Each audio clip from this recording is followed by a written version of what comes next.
Welcome to Friday Night Lights on Fox 12 Oregon, presented by Pacific Office Automation.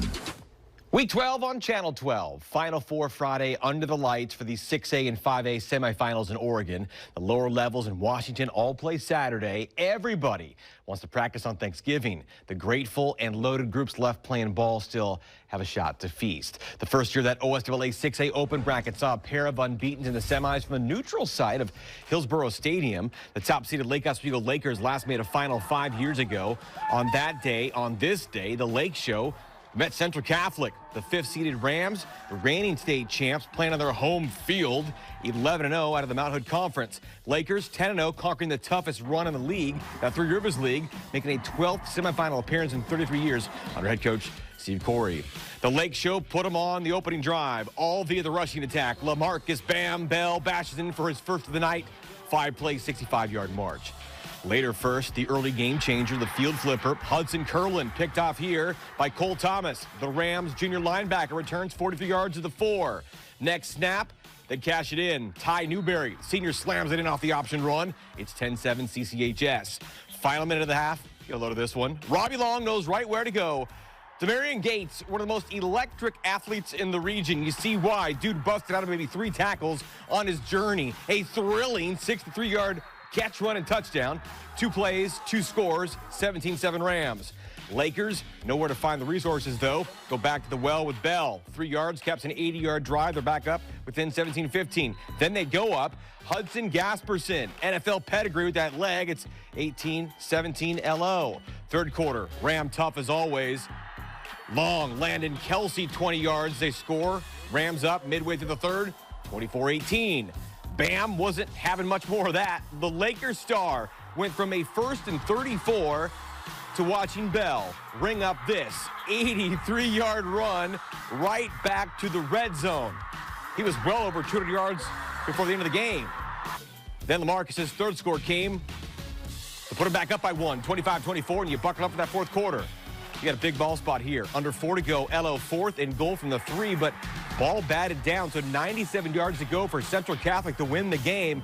But 18 penalties and a late safety, they sunk them. LO 48 never gives up. Bell, the nightcap, one to always remember. The junior went 26 carries, 262 yards, 4 scores, and a Laker win, 34-24, handed the Rams a first defeat. Now they'll get to practice on Thanksgiving. Anchors away to title day. Out to win it all for the first time since 2018. There will be a new champion. It feels amazing. I mean, we put in the work, we put in the hours every Sunday, Monday through Friday. It feels amazing. My coaches trust me. They trust me to get the ball in the end zone. I trust my line, so we just gotta compete. We gotta execute. What's next? State, get that ring.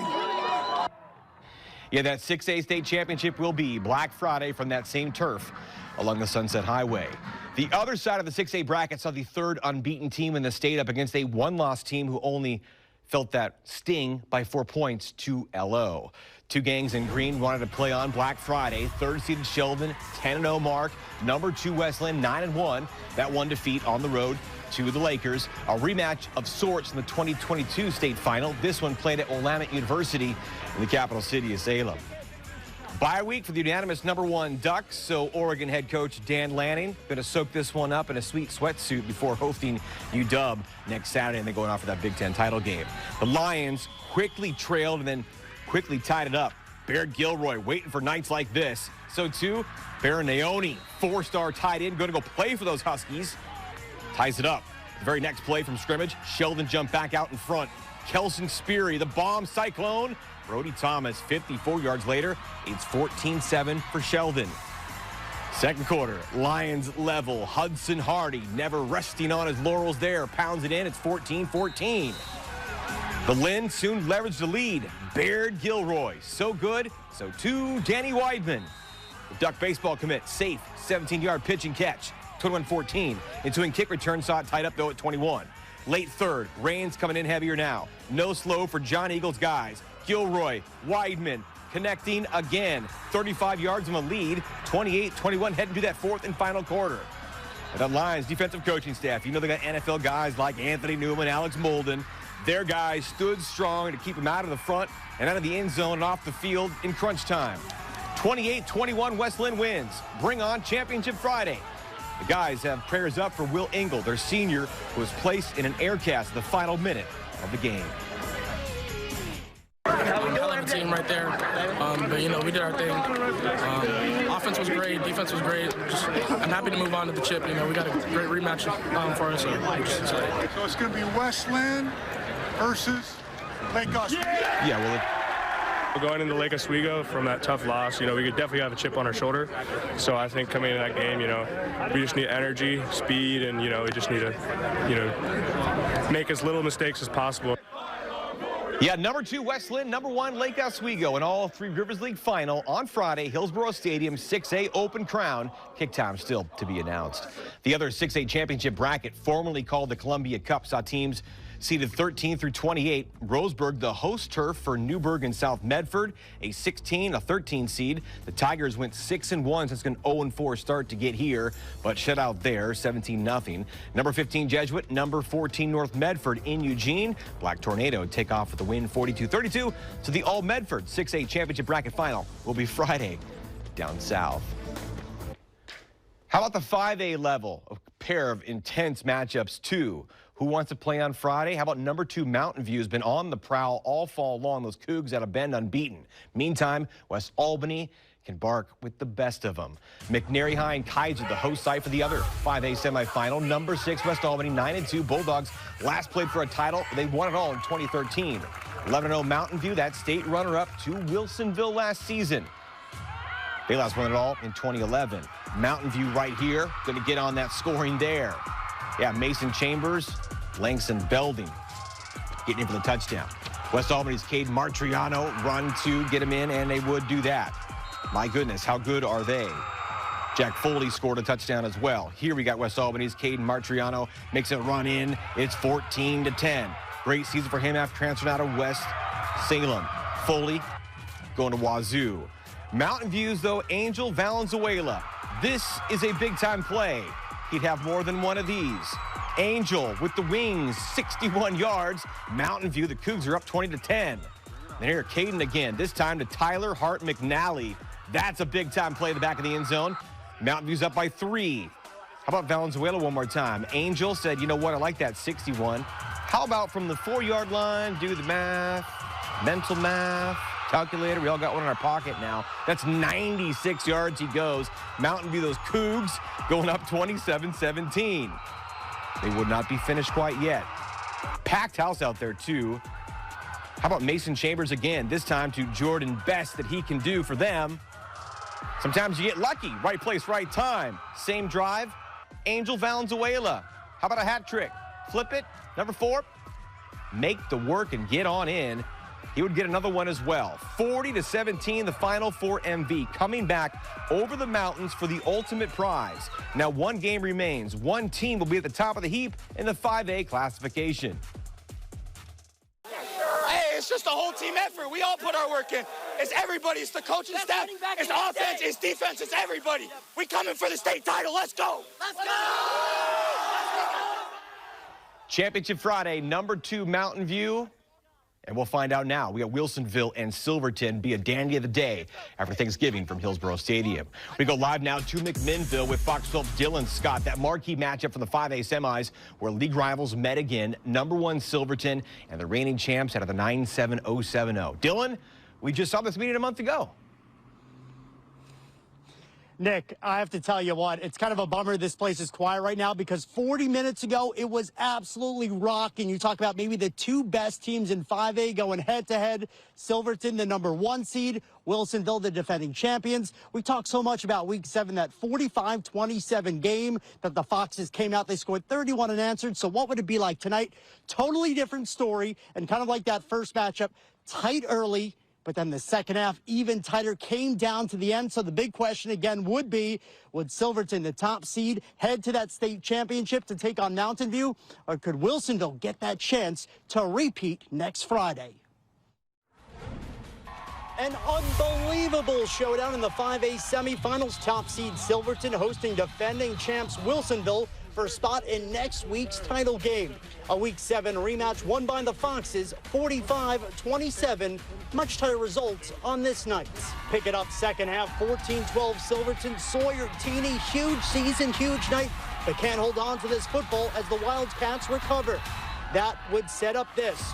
Mark Weepert, the Oregon State commit, starting the Philly or McMinnville special. Tosses to Roman Kealoha, who goes back to Weepert for 6. He adds 2, and they go up 20-14. Back comes the 1 seed, Teeny running for his life. Check out this, makes the down toss to Hudson Waples for the 33-yard score. Silverton letting everyone know they're back up 21-20. Now some trickeration from the Wildcats, maybe a top play nominee as they answer again. At the end of it, Kiana Tam on the receiving end of this wild play as he hits Pater from deep, now 26-21. Silverton going for the lead on the goal line, but check out the Wildcats defense stopping Teeny on 4th and 1. Goal line stopper, momentum shifter, that would be huge. Now Wilsonville poised and ready on the ensuing drive. Weepert again showing off the goods that will make him a Beaver. The deep toss, guess who? It's Tam again, number 12. Huge night, makes it 32-21. Now the Foxes would get within 1 score late in the 4th. After this Lincoln Teeny short run, we fast forward. Less than a minute to play. One last chance, 32-29 now. But the Magic going to run out for Silverton. Wildcats defense going to stand tall. Huge stop on 4th down to seal it. Wilsonville back in the 5A title game with a thrilling 32-29 win over Silverton in an absolute semifinal classic. You get to practice on Thanksgiving. Back to the state championship. What a back and forth game. How'd you get it done? Man, just a lot of grit and determination. Guys that never gave up. That was a really good football team. We played a really good season. And they deserve to be here just like we did. We knew this was going to be a battle. So it was just grit and determination, O-line. What a game. I mean, we get paid for this? How awesome was that? I mean, both teams really playing their heart out. Shout out to Silverton. Unbelievable job at Wilsonville showing the chops here as defending champs in 5A. The question is, can they be the first team since Thurston to go back-to-back? They did that in 2018-19. It should be a great showdown next Friday night. But for now, we'll send it back into you. Incredible stuff. Semifinal Friday for teams in Oregon, while the Washington kids begin quarterfinal play on Saturday. Our senior spotlight shines on a two-way star for Seton Catholic as the Cougars program is chasing perfection in Vancouver. This season has been unlike any other at Vancouver's Seton Catholic High. It's awesome. I love it. I mean, it's really cool having a small school, you know, like pretty much everybody. The Cougars have been on the prowl to a 10-0 mark in the 1A classification. 1A is always it's country games, so it's like you got guys who are just throwing hay bales and just like they're pretty strong. Seton's all-state defensive back and wideout Joe Calarami leads a 12-member senior class at Seton into Saturday's state quarterfinals at home. It's impressive how much he understands the game, and that's why he's so as good as he is. Joe started his SC career at QB, but the Cougar quarterbacking job now belongs to junior Colton Gesser. Joe started in front of me freshman year at quarterback, and then he got injured, so I jumped in, and then for the rest of the year I was quarterback, he was receiver, and it was awesome. Colton's dad is offensive coordinator Jason Gesser, the Washington State Cougar Hall of Famer who played professionally in the NFL and CFL. Now I know as a coach's kid, he's got to get on you a little more than everybody else, right? Yeah, I mean, I've gotten used to it because it's been ever since like flag football when I was younger, and so I've learned to listen to what he's saying and not how he's saying it. He can come off a little bit annoying sometimes and a little bit not very nice, but he's gonna watch this. Yeah, he's gonna watch. Yeah. But, I mean, he does so much for our family. He's up hours on end every night, either doing work or watching film, putting new plays. Like, he really does sacrifices everything for our family. Colton's mom is also the Cougars volleyball coach. Big Game Joe has big plans after high school graduation from those first-time Trico League champs with a commitment to attend Army and play football for the Black Knights. In my opinion, there's nothing you can do really greater than serving your country. Joe's father went to West Point, too. The football team goes into I think it's like the first 4 weeks of boot camp because it's 6 weeks long. So then you miss the last 2 and then go out and practice with the team for that. It'd be a nice relief. Yeah, it will. A salute to Seton Catholic for sure, where a total of about 400 students there attend that college prep school that opened its doors back in 2009. Dan Chase's football team 2 wins away from playing for that state title at Husky Stadium in Seattle. The Seton girls soccer team, Dan's got a kid on that team. They play for the 3rd place game there tomorrow in Tacoma. Columbia River and the reigning champs out of Ridgefield will meet for the 2A girls soccer title on Saturday in Tacoma. Let's check back in now with Fox 12 Dylan Scott, who reports again from our big game in McMinnville, where family is at the core of the Silverton Fox's program. The Willis family has had a long and storied career with the Silverton football program, spanning about 14 years for these 4 brothers. And with Eli set to take his final few snaps in the semifinals or championship, the family's taking full stock on what it has meant to be a Fox. It's pretty big. I've always looked up to my brothers. Big reason I play football. I always went to their games when I was younger. It's a last name as sewn into the fabric of Silverton football as the orange, white, and black. I just always wanted to be like them, I guess, and be on the field. And now being a senior, it's kind of crazy because it comes so fast. I feel like when I was younger, I'd play at Silverton. There's a little field over by the field that all the little kids would play at. I still remember doing that. And now senior year, going into the semifinals. 4 brothers: Matthew, Benjamin, Samuel, and now Eli Willis. All linemen suiting up for the Foxes in a decade-plus span, with a 21 state title and numerous all-state honors between them. Proud of him, my other brothers, and the program in general. It's fun to just watch a team that you've seen grow, the boys grow over and over. Shannon Willis says being a football mom to her 4 sons has been special. And while she won't miss cleaning all those uniforms. True, but the worst I'll never miss is the smell of the bag in the car. It's just too bad. Yeah, won't miss that at all. She will miss watching them under those Friday night lights. It's just totally joy. As I wrapped up, I've had a couple tears for being like, oh, it's all over, but really just my joy, my heart is full, and just gratitude for the community coming out to support. For this fan favorite farming family, what a run it has been. People think of your sons, especially out on the football fields. What do you hope they take from that? Just tough farm kids that know how to work and love the game and are tough and ready to go out and play. In McMinnville, Dylan Scott, Friday Night Lights. Well, that'll do for Week 12 of FNL. Good luck to everyone who still plays tomorrow. It's also Pac-12 Title Day, and Corvallis will be there, Cougs and Beavs at 4 o'clock. We'll see you next Friday for Championship Week right here on Fox 12. The 10 o'clock news continues right after this.